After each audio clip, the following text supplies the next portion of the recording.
बिस्मिल्लाहिर्रहमानिर्रहीम।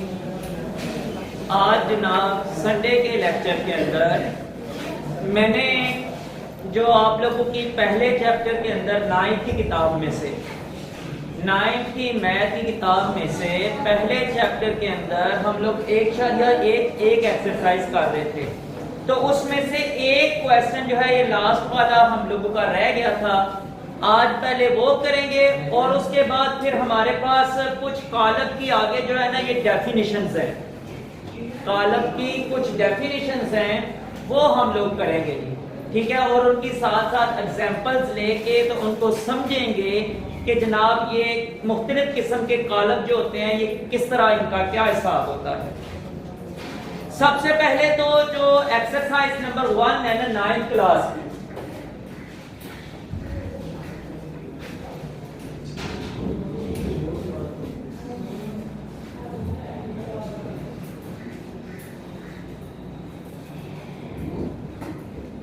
इसका question number जो है हम लोगों ने आज तीसरा क्वेश्चन करना है। और ये क्वेश्चन ये कहा गया था कि जनाब ए बी सी डी की जो है ये कीमतें मालूम करें। अच्छा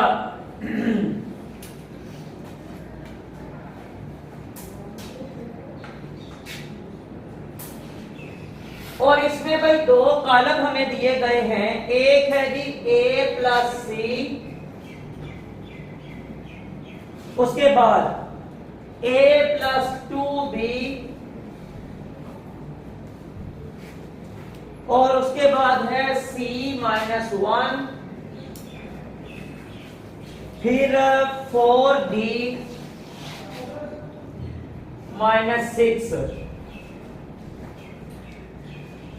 और इसको वो कहता है कि ये कॉलम जो है ये बराबर है किसके, 0 माइनस 7 और 3 और 2d। ये कॉलम जो है ये वाला कॉलम वो कहता है इसके बराबर है। हालांकि हमें नजर आ रहा है कि ये बराबर नहीं है, लेकिन हम लोगों ने उसकी बात को मानना है क्योंकि ये सिर्फ क्वेश्चन दिया गया है। तो क्वेश्चन को देखते हुए हम लोगों ने इसको जो है ना ये साबित करना है कि ये बराबर है, ठीक है जी।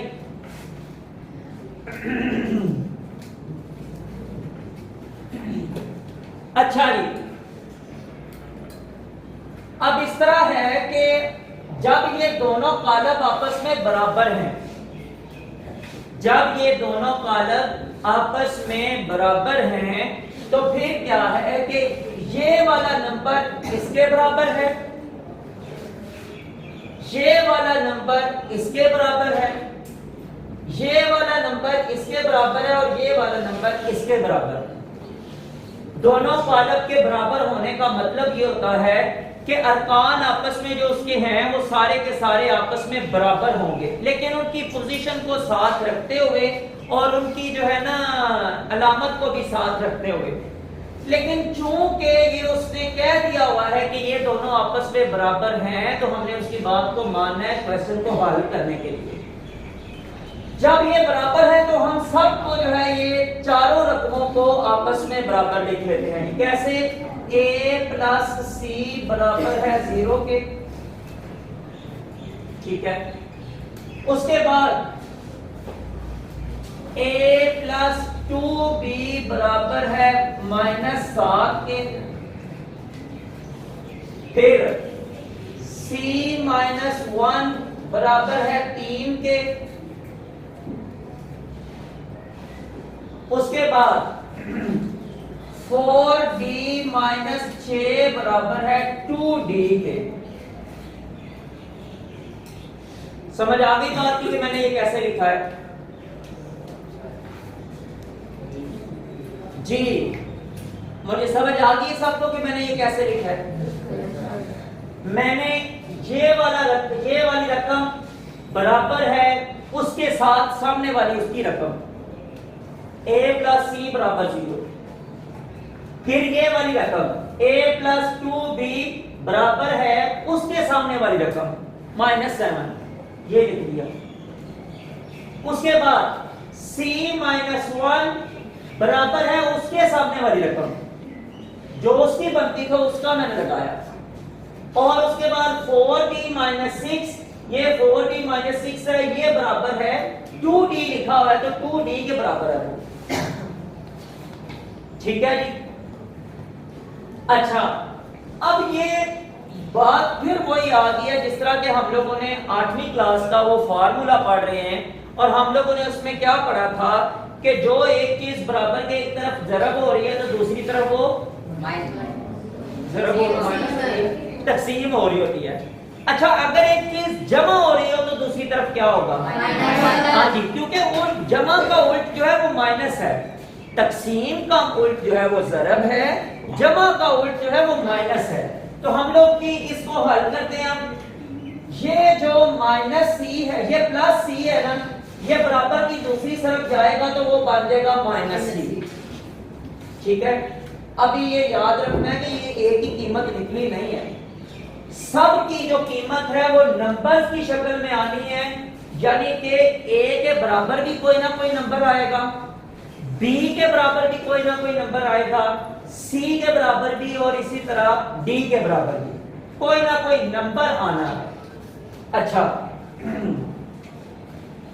a प्लस सी की जगह हम लोग लिख लेते हैं कि a बराबर है, ये प्लस सी उधर जाके हो गया माइनस सी।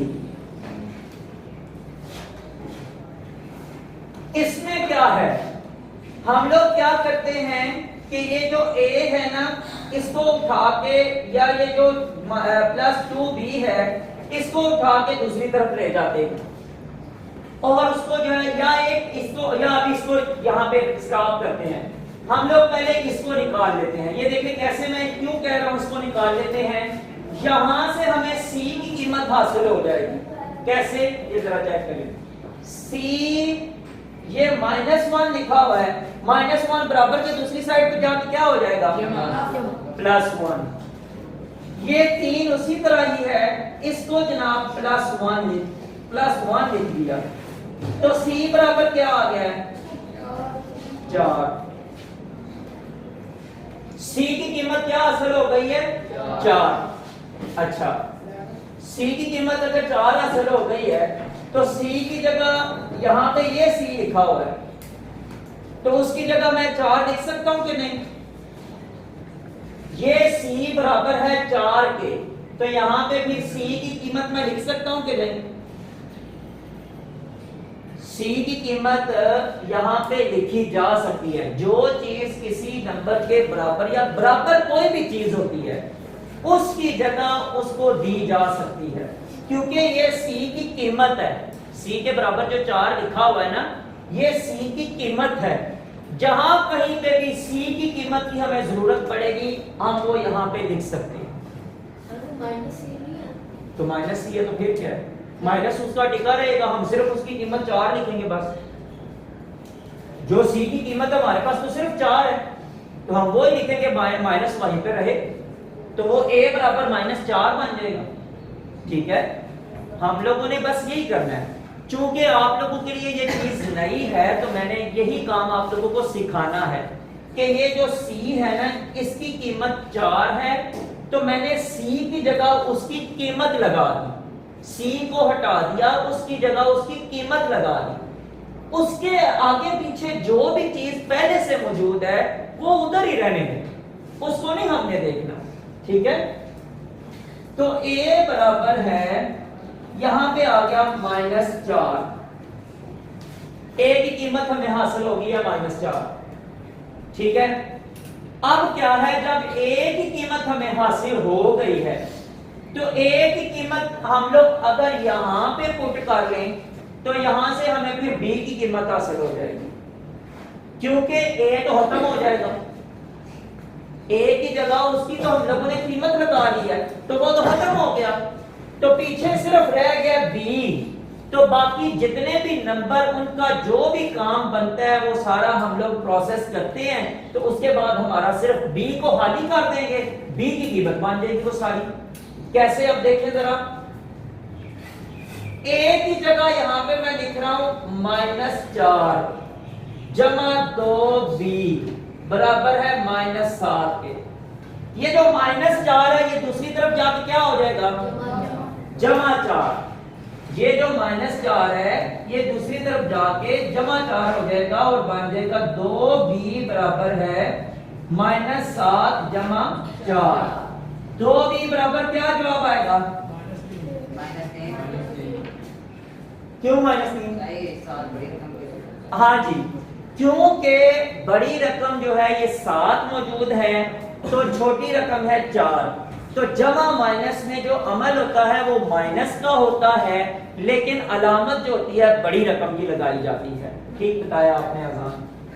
तो -3 इसकी जनाब आ गई ये रकम, इसका जवाब आ गया। सुनिए, उसके बाद ये दो b के साथ भाई ज़रब हो रहा है।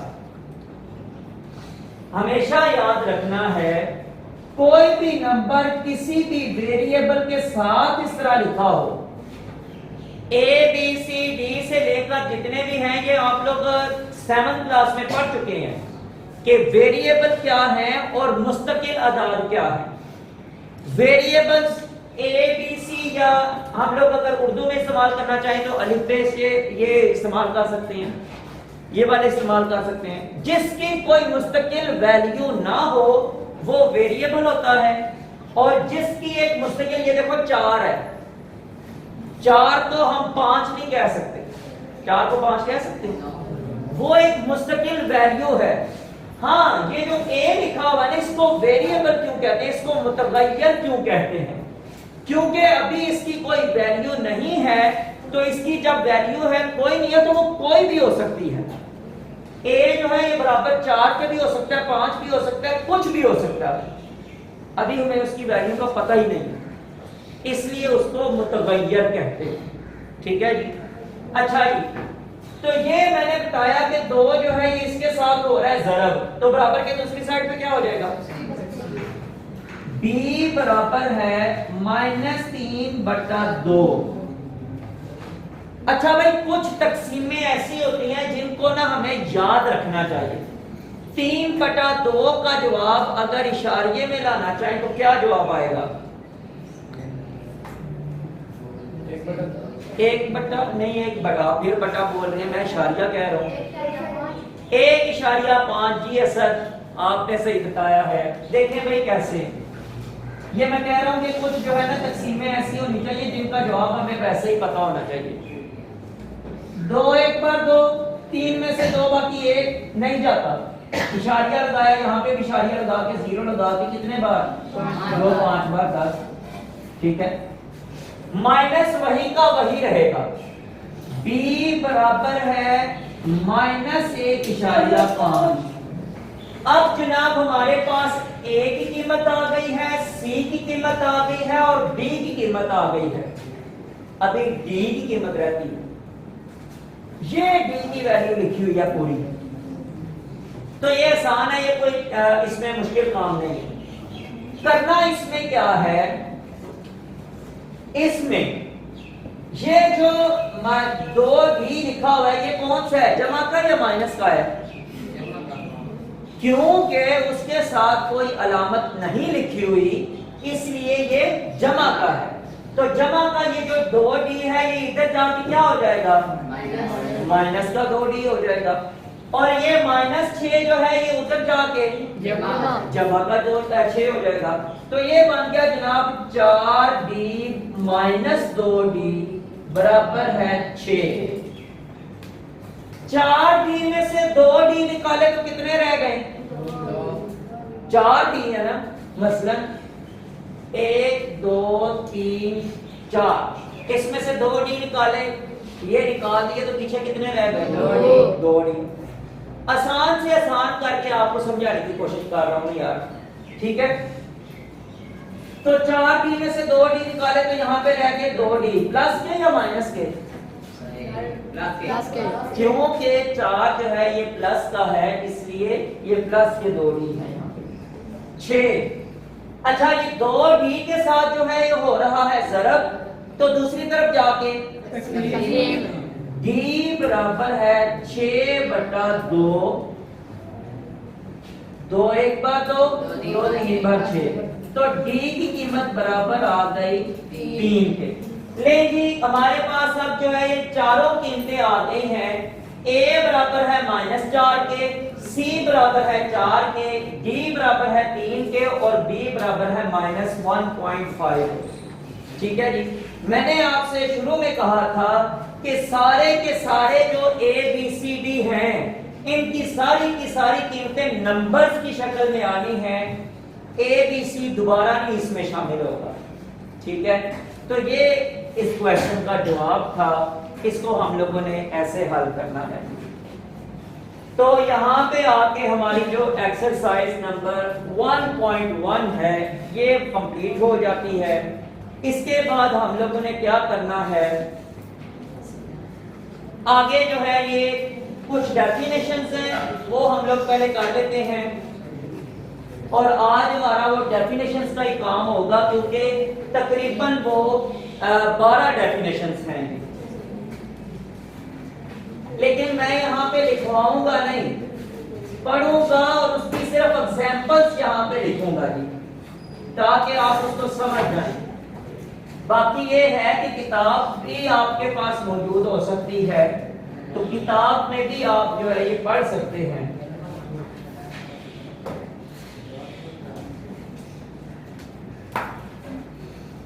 सबसे पहली जो डेफिनेशन लिखी हुई है वो है जी कितारी कालब। पिछले लेक्चर के अंदर हम लोगों ने पढ़ा था कि कालब के अंदर रोज भी होती हैं और कॉलम्स भी होते हैं। कितारी कालब किसको कहते हैं? कहता है कि जिस कालब के अंदर एक ही कितार हो, यानी नंबर जो इस तरह लिखे हुए हैं वो सिर्फ एक ही कितार में हो। 2 3 4 ये मैंने एक कॉलम बनाया है जिसके अंदर 3 मैंने नंबर लिखे हैं। इसके कॉलम कितने हैं? कॉलम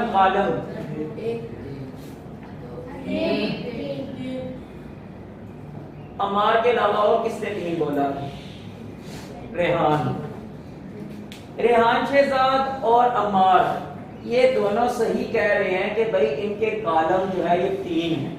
ये देखें 1 2 और 3, चाहे उनके नीचे लंबे नंबर हैं या नहीं है, ये कॉलम है, ये जो है कॉलम है। इसकी सादा सी मिसाल आपको ये मैं देता हूं कि मैं जनाब इस तरह कॉलम बना लेता हूं जो आप लोगों की किताबों के ऊपर भी होता है कि मैच द कॉलम।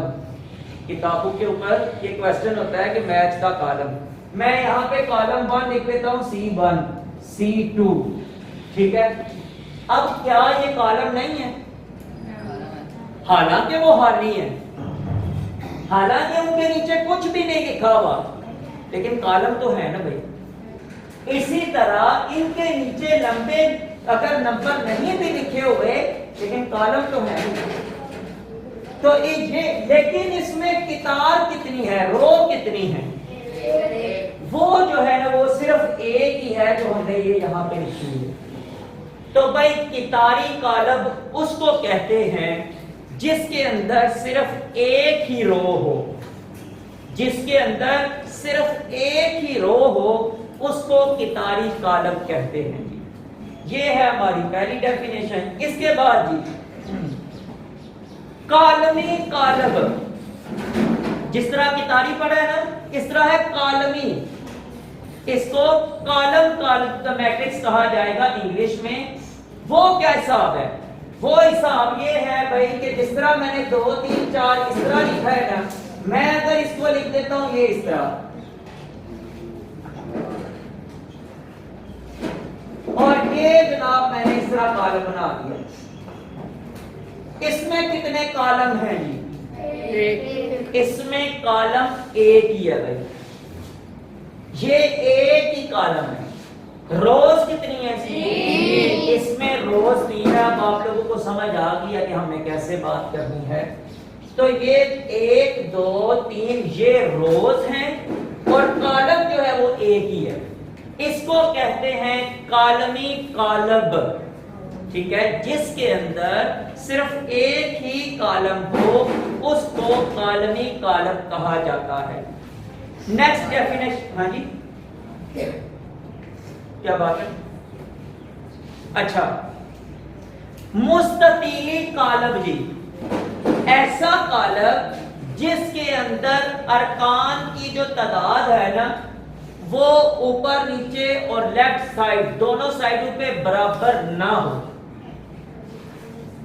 उसको हम लोग मुस्ततील कॉलम कहते हैं। देखिए जरा कैसे, यानी या ऐसे कह लें कि जिसके रोज और कॉलम की तादाद जो है ये बराबर ना हो। रोज या कॉलम में से कोई भी एक नंबर भी ज्यादा या कम हो जाता है तो वो कॉलम जो है ये मुस्ततील शक्ल का बन जाता है। मसलन देखें 4 7 9, एक ये मैंने लिखा है, इसके बाद मैं लिखता हूं 1 5 8, ये मैंने एक कॉलम बना दिया है। इसमें कॉलम कितने हैं भाई? इसमें कॉलम जो है ये 3 है और रोज कितनी है? 2। जिसमें कॉलम और रोज की तादाद बराबर नहीं है वो अब ये देखो ये एक मुस्ततील शक्ल का है, ये जो कॉलम बना है ये एक मुस्ततील शक्ल का कॉलम बना है और ये दोनों सूरतों में हो सकता है। यानी इसको मैंने 3 कॉलम और 2 रोज बनाई है। इसको मैं ये भी बना सकता हूं कि जनाब यहां से मैं ये वाला कॉलम खत्म करके तो इस तरह लिख लूं 9 8। अब क्या है कि इसमें कॉलम कितने हैं? अब 2 और रोज कितनी है? 1। ये इस तरह भी बन सकता है और ये अभी ये भी जो है ये मुस्ततील शक्ल में है, ठीक है। और आपको मैं पहले कितनी दफा बता चुका हूं कि मुस्ततील की डेफिनेशन क्या होती है कि जिसकी 2 साइडें आपस में बराबर हो। ऊपर से नीचे वाली साइड आपस में बराबर होती है और दाएं से बाएं वाली साइड आपस में बराबर होती है। तो जिसकी 2 साइडें आपस में बराबर हो उसको मुस्ततील कहते हैं, ठीक है। आगे जनाब लिखा हुआ है मुरब्बी कॉलम। ये जो हम लोगों ने पढ़ा है ये तो मुस्ततील हो गया। आगे मुरब्बी क्या है? मुरब्बी वो कॉलम है जिसमें कॉलम और रोज की तादाद आपस में बराबर हो, उसको हम लोग मुरब्बी कहते हैं। ये क्या है? 2 4 6 8। ये जो है चूंकि मुरब्बा की शक्ल में है इसलिए इसको मुरब्बी कॉलम कहते हैं और इसकी कोई और फॉर्म कोई नहीं है। जिस तरह मुस्ततील को मैंने एक दफा इस तरह फॉर्म में लिख दिया, इसको इस तरह लिख दिया, उसको कैसे लिखना है? उसकी तो चारों साइडें बराबर है। हाँ, नंबर्स को आप तब्दील कर ले वो अलग बात है, लेकिन रहेगा वो मुरब्बी कॉलम, उसमें नहीं फर्क पड़ने वाला, ठीक है। ये मुस्ततील की आपके पास 2 शक्लें मौजूद हैं लेकिन मुरब्बी कॉलम की जो है एक ही शक्ल है और उसकी डेफिनेशन सादा से अल्फाज में ये है कि जिसके कॉलम और रोज की तादाद बराबर हो उसको हम लोग जो है ये मुरब्बी कॉलम कहते हैं। और उसको जो है ये देखें इस तरह लिखा जाता है 2/2। जिस तरह ये जो मैंने बनाया है ना इसको हम लोग 2/2 लिख रहे हैं। क्यों? दोनों साइडें बराबर तो हैं, लेकिन ये मैंने पिछले लेक्चर में आपको बताया था कि 2 सिर्फ 2 से मुराद क्या है कि 2 रोज हैं और 2 कॉलम हैं। 2 रोज हैं और 2 कॉलम हैं, ठीक है जी। और रोज जो होता है ये पहले लिखा जाता है, कॉलम जो है ये बाद में लिखा जाता है। मसलन आपसे कोई बंदा पूछता है जनाब कि 1 ज़रब 3 कि ये कौन सा कॉलम है, इसके अंदर कितनी रोज है और कितने कॉलम है? आप फौरन बता सकते हैं कि इसके अंदर एक ही रो है और कॉलम जो है ये 3 है। ये वाला हमारा कॉलम है, ये कॉलम है सॉरी, कि इसमें रो एक ही है और कॉलम जो है वो 3 है। तो ये वाला कॉलम जो है इसकी जो है ना वो इसका मर्तबा 1 ज़रब 3 है, ठीक है जी। तो मुरब्बी कॉलम के बारे में अभी हम लोगों ने पढ़ा।